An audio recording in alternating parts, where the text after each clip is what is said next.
Let's see the next topic of the chapter making of global world. The next topic is conquest, disease and trade. In this topic we will see how these three words are interlinked: conquest, disease and trade. कैसे ये तीनों एक दूसरे से interlink है. Let's see. The pre-modern world shrank greatly in 16th century after European sailor found a sea route to Asia and also successfully crossed the western ocean to America. बोल रहा है कि प्री मॉडर्न वर्ल्ड में specially 16th century में ये पूरी दुनिया जो है ना बिल्कुल सिकुड़ गई. कब? जब यूरोपियन सेलर्स ने एशिया आने का सी का रूट और वेस्टर्न ओशियन में अमेरिका को खोज डाला, जिसमें तुम्हारा वास्को डी गामा जिसने इंडिया को इन्वेंट किया था बाई सी रूट, और क्रिस्टोफर कोलंबस, इन दोनों का बहुत बड़ा रोल था. इन दोनों ने जो है सी रूट को जो है खोजा. इस रूट के मिलने के बाद जो है पूरी दुनिया एक जगह से दूसरी जगह आने जाने में जो है बहुत आसानी से कामयाब रही. For centuries before, the Indian Ocean had known a bustling trade.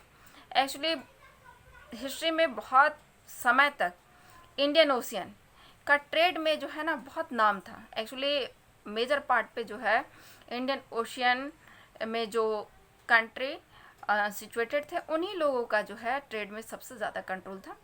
With goods people, knowledge, custom, etc. हर चीज़ में ट्रेड में गुड्स जो हम लोग एक्सपोर्ट करते थे, स्पाइसेस, नॉलेज में भी और कस्टम में भी. It is crisscrossing its water. अब ये चीज़ें जो है एक जगह से दूसरी जगह आने जाने लगी.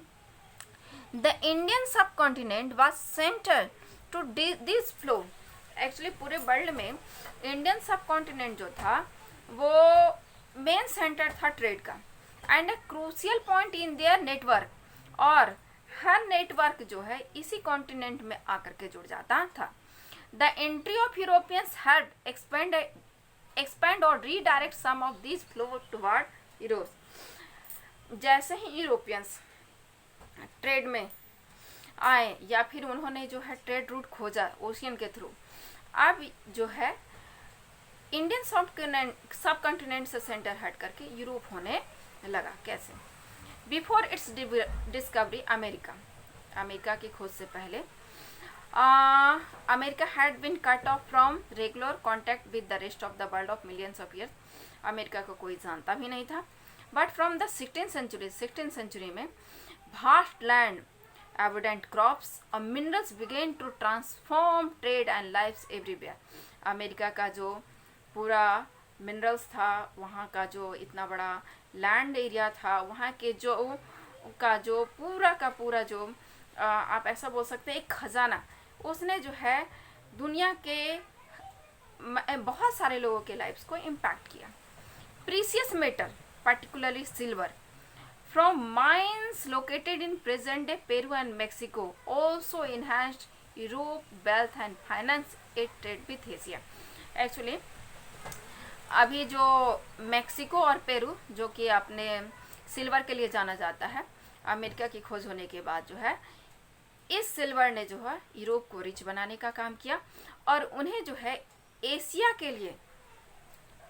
एशिया से ट्रेड के लिए जो है फाइनेंस प्रोवाइड किया. मतलब यहाँ का सिल्वर जो है यूरोप पहुँच करके यूरोप के लोगों ने जो है उस सिल्वर का इस्तेमाल एशिया के ट्रेड के साथ किया.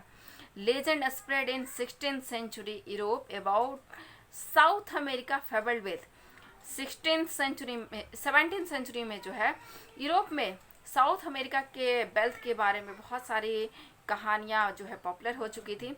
Many expeditions set off in search of El Dorado, the fabled city of gold.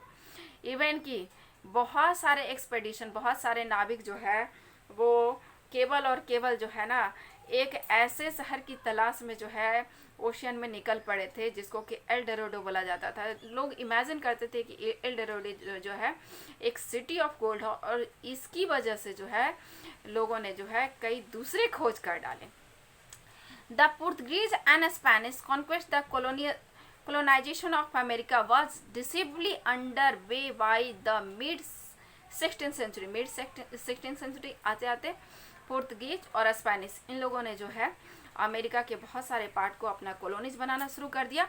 European conquest was not just a result of superior fire, लेकिन यूरोपियंस ने अमेरिका को अपना कॉलोनी बनाने में केवल जो है फायर पावर इस्तेमाल नहीं किया, केवल जो है ना ऐसे वेपन इस्तेमाल नहीं किए जिसमें जो है आप कह सकते हैं कैनन का इस्तेमाल होता है या फिर जिसमें गन पाउडर इस्तेमाल होता है, ऐसा नहीं इस्तेमाल हुआ। इनफैक्ट उन्होंने सबसे मोस्ट पावरफुल वेपन का इस्तेमाल किया। स्पेनिश कॉन्करर ने उन लोगों ने क्या किया, और उन लोगों ने जो है अपने साथ जर्म्स को कैरी किया, germs of small pox they carried on their person. वो जिस किसी को भी अपना कॉलोनी, जिस एरिया को भी अपना कॉलोनी बनाना चाहते थे अमेरिका में, वहाँ पे स्मॉल पॉक्स जो है बीमारी को स्प्रेड कर दिया गया। चूँकि अमेरिका में ये बीमारी बिल्कुल अननोन थी, अमेरिका ऑलरेडी आइसोलेटेड कॉन्टिनेंट था, इसलिए इस बीमारी के बारे में नहीं जानता था। उन लोगों में जो है इसके खिलाफ जो है कोई इम्यूनिटी नहीं था, और इस डिजीज़ ने जो है अमेरिका के ओरिजिनल इनहैबिटेंट्स को बहुत ज़्यादा नुकसान पहुंचाया। Small pox in particular proved A deadly killer for them. Small pox जो है उनके लिए एक डेडली किलर साबित हुआ। वंस इंट्रोड्यूस, एक बार इस कॉन्टिनेंट में स्मॉल पॉक्स के पहुंचने के बाद ये पूरे कॉन्टिनेंट में जो है फैल जाता है, and even of any European reaching there and it killed, और इसने जो है होल कम्युनिटी को जो है मार डाला। Paving the way for conquest, इसमें जो है ना लड़ने की कोई ज़रूरत ही नहीं पड़ी यूरोपियंस को, अपने आप पूरा कॉन्टिनेंट जो है वो खाली होने लगा। यहाँ एक टर्म है that is called biological warfare. जब हम किसी बार में जो है न्यूक्लियर वेपन्स की बजाय जो है बायोलॉजिकल वेपन का इस्तेमाल करते हैं, जर्म्स का इस्तेमाल करते हैं, डिजीज़ का इस्तेमाल करते हैं, तो उसको बायोलॉजिकल वारफेयर बोला जाता है। Now C,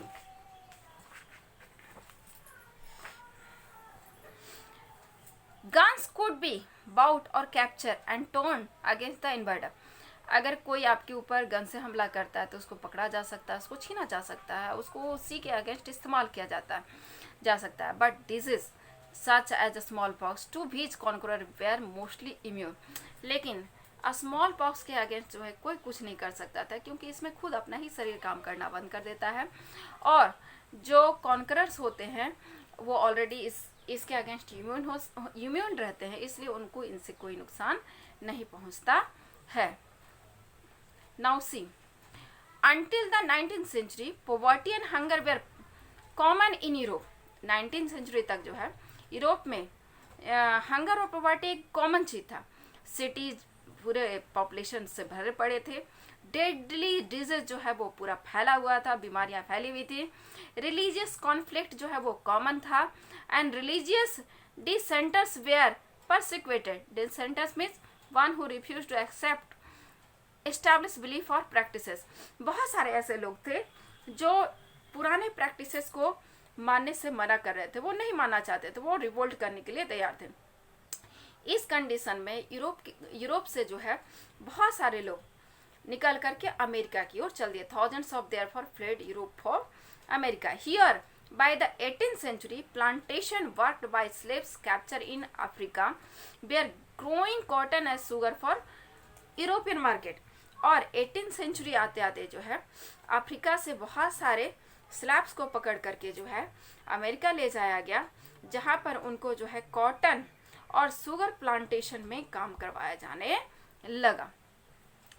Until well into the 18th century, China और India were among the world richest country। Until देखो 18th सेंचुरी तक से पहले तक चाइना और इंडिया ट्रेड में सबसे रिच थे, बट दे वे are also preeminent in Asian trade. Asian trade में, एशियन सब कॉन्टिनेंट में भी चाइना और एशिया का ही सबसे अधिक बोलबाला था। However from the 15th century, लेकिन 15th सेंचुरी के बाद क्या हुआ कि चाइना ने जो है अपने यहाँ ओवरसीज कांटेक्ट को कम करना शुरू कर दिया। वो अपने आप को आइसोलेशन में ले जाने लगा। उसने अपने ट्रेड रिलेशनशिप को कम करना स्टार्ट कर दिया। चाइना ने जो है reduce role and the rising importance of, और चाइना का रोल घटने के बाद अमेरिका का रोल बढ़ने लगा। यूरोप के ज़्यादातर लोग इंडियन सब कॉन्टिनेंट को छोड़ करके अमेरिका की तरफ मूव कर गए, और अब जो है ट्रेड का सेंटर ईस्ट की बजाय वेस्ट वार्ड हो गया। मतलब इंडियन सब कॉन्टिनेंट से हट करके ये चला गया अमेरिका की तरफ। Europe now emerge at the centre of world trade, और इसमें सबसे इम्पोर्टेंट रोल हो गया यूरोप का। Europe now became the most important in this trade.